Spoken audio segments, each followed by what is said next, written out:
Hey guys, ఈ వీడియోలో వచ్చేసరికి మోయినా కల్చర్ మీద ఉండే డౌట్స్ అయితే క్లారిఫై చేయబోతున్నాను.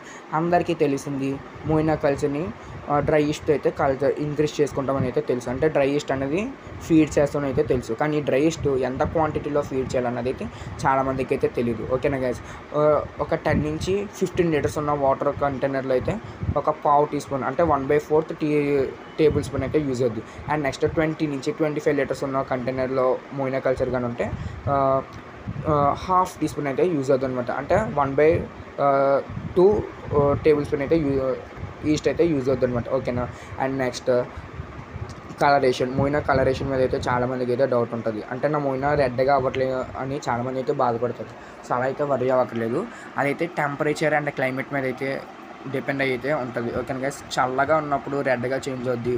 నెక్స్ట్ వేడిగా ఉన్నప్పుడు కొంచెం వైటిష్గా వస్తుంది. అంటే దానికి టెంపరేచర్ అన్నది మ్యాచ్ అవ్వాలన్నమాట. ఓకేనా. దానికి టెంపరేచర్ అనుకూలంగా ఉంటే అది రెడ్డిష్గా అయితే వచ్చేస్తుంది. ఓకేనా గైస్, మీకు ఎవరికైనా కావాలంటే నా దగ్గర స్టార్టర్ అయితే సేల్ చేస్తున్నాను. జస్ట్ 50 రూపీస్కి అయితే సేల్ చేస్తున్నాను అనమాట. మీకు ఎవరికైనా కాంటాక్ట్ నెంబర్ అయితే కాంటాక్ట్ అయిపోండి. ఆల్రెడీ స్క్రీన్ మీద స్క్రోల్ అవుతుంది. నెక్స్ట్ ఈ వీడియో ద్వారా మీకు ఇన్ఫర్మేషన్ తగ్గితే లైక్ చేయండి, షేర్ చేయండి, అలాగే మన ఛానల్ని సబ్స్క్రైబ్ చేసుకోండి.